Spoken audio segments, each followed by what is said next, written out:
हर हर महादेव।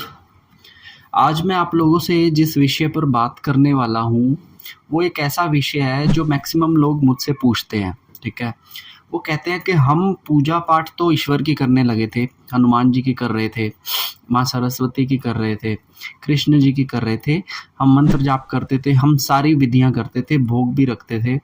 तो हमको जहाँ पॉजिटिविटी मिलनी चाहिए वहाँ पे हमको नेगेटिविटी क्यों लग रही है?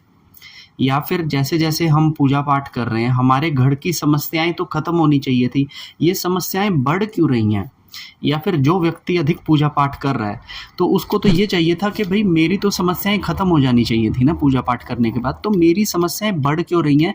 ये आज का मेरा वीडियो का टॉपिक है, ठीक है?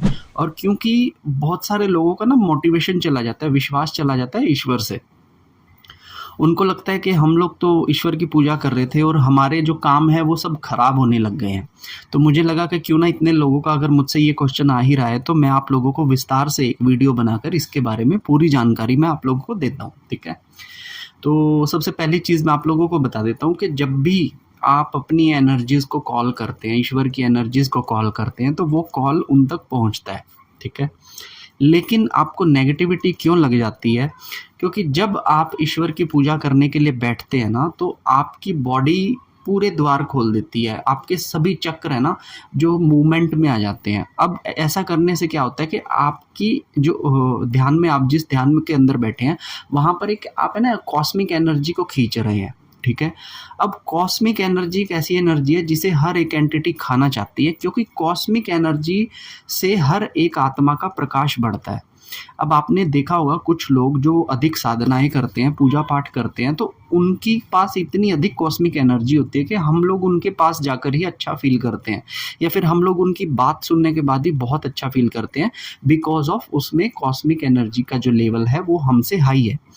तो जब हम एक कमरे के अंदर बैठकर हम पूजा पाठ ध्यान करते हैं तो हम कॉस्मिक एनर्जी को डाउनलोड करते हैं, और कॉस्मिक एनर्जी जैसे ही हमारे अंदर से बनती है तो हमारे सराउंडिंग में अगर कोई नेगेटिव ऊर्जा है या फिर हमारे पितर जो है वो मलिन है, तो ऐसी बुरी एनर्जीज आकर हमारी कॉस्मिक एनर्जी को खाने की कोशिश करती है, जिससे कि हमारा ऑरा पूरी तरीके से मैला हो जाता है। ठीक है, और हमारा ऑरा मैले होने से क्या होगा कि हमारे एलिमेंट्स डिसबैलेंस हो जाएंगे, जल तत्व, अग्नि तत्व, ये सब डिसबैलेंस हो जाएगा और हमारा मूड खराब हो जाएगा, हमारा उच्चाटन हो जाएगा पूजा करने से। ठीक है, तो जो लोग ये सोचते हैं कि हम लोग अधिक पूजा पाठ कर रहे थे, हम लोग तो ये सब कर रहे थे, क्योंकि मेरे पास कई ऐसे लोगों के क्वेश्चन आ चुके हैं कि भाई हम तो पूजा पाठ करते थे तो हमारा ये सब सिस्टम खराब हो कैसे सकता है? तो आपको मैं बता दूं कि अगर आपके पास कोई गुरु नहीं है जो आपकी एनर्जीज को आइडेंटिफाई कर सके, तो आप पूजा पाठ कर रहे हैं तो आपकी जो आप है, आपकी जो एलिमेंट्स है वो डिसबैलेंस हो सकते हैं, आपको नेगेटिविटी लग सकती है। अब दूसरा सवाल यहाँ पर ये उठता है, तो क्या हम पूजा पाठ को बंद कर दें? बिल्कुल भी नहीं, आपको पूजा पाठ को बंद नहीं करना है, लेकिन कुछ ऐसे तरीकों से आपको अपनी एनर्जीज़ पे काम करना है, जिससे कि आप अपनी नेगेटिव एनर्जीज़ को अपनी बॉडी से रिमूव कर सकें। ठीक है, अब उसके लिए क्या-क्या उपाय हैं, उसके लिए मैंने वीडियोज़ अपने यूट्यूब चैनल पर डाले हुए हैं, लेकिन एक रीज़न आपको मैंने ये बता दिया। ठीक है, दूसरा रीज़न क्या होता है कि हम जब ईश्वर की पूजा पाठ करने लगते हैं, तो हमने एक मंदिर स्थापित किया होता है। ठीक है, वो मंदिर के अंदर जो फ़ोटोज़ पड़ी हैं या वो जो मूर्त पड़ी है वो काफ़ी पहले की पड़ी है। तो हुआ ये कि पहले तो हम उन मूर्तियों को पूज नहीं रहे थे, उन फ़ोटोज़ को पूज नहीं रहे थे। फिर अचानक से कोई वीडियो देखकर हमारे में भक्ति जागी और हमने कोई मंत्र करने की ठान ली। अब हमने ज़ोर लगाकर 2 ढाई साल तक उस मंत्र का उस मूर्ति के सामने मंत्र जाप कर दिया। अब आप यहाँ पर एक चीज़ देखेंगे कि जिस मूर्त को आपने स्टार्टिंग से अपने घर के अंदर रखा, जिस फ़ोटो को आपने स्टार्टिंग से अपने घर के अंदर रखा, तो पहले उसकी पूजा सही से नहीं हो रही थी। घर के अंदर कोई भी व्यक्ति उसकी पूजा सही से नहीं कर रहा था। ठीक है, तो ऐसे में क्या होता है कि कभी-कभी लोगों के घर के अंदर कई बार दोष होते हैं, कई तरह के वास्तु दोष होते हैं, कई तरह के पैतृक दोष होते हैं, कई बार उनके कर्मिक दोष होते हैं, जिसकी वजह से ईश्वर की तरंग उनके घर पर सही तरीके से नहीं आती। तो उस मंदिर में जब आप बैठकर पूजा पाठ करेंगे, उस मंदिर के अंदर जब आप देवता को भोग लगाएँगे, तो आपको रिज़ल्ट यही मिलेगा कि आपकी तबीयत खराब हो रही है, आपका मानसिक संतुलन खराब हो रहा है, आपका व्यापार खराब हो रहा है, आपकी नौकरी खराब हो रही है और आपकी सेहत खराब हो रही है। क्योंकि आप जिस मंदिर के अंदर बैठकर पूजा कर रहे थे उसको शुरू से आपने स्थापित करना था, फिर से स्थापित करना था, सारी मूर्तियों को फिर से नहला-धुला कर आपने स्थापना करनी थी और फिर आपको वो पूजा शुरू करनी थी। लेकिन आपने बिना कुछ ऐसी चीज़ किए आप पूजा पाठ करने के लिए बैठ गए किसी की वीडियो देखकर। तो यहाँ पर आप पॉजिटिविटी की जगह क्या शक कर गए? नेगेटिविटी, और ये आपके ऑरा को खराब कर देगी और इसके सिम्पटम्स आप लोगों को आएँगे। ठीक है? तीसरी चीज़, कुछ लोगों को लगता है कि हम पूजा पाठ करने लगे तब हमको नेगेटिविटी ने कैप्चर किया, लेकिन मैं आपसे कहता हूँ कि जब आप पूजा पाठ करते हो, आप मंत्र की ऊर्जा को करते हो, तो वो मंत्र की ऊर्जा बाकायदा आपकी बॉडी के अंदर जाती है।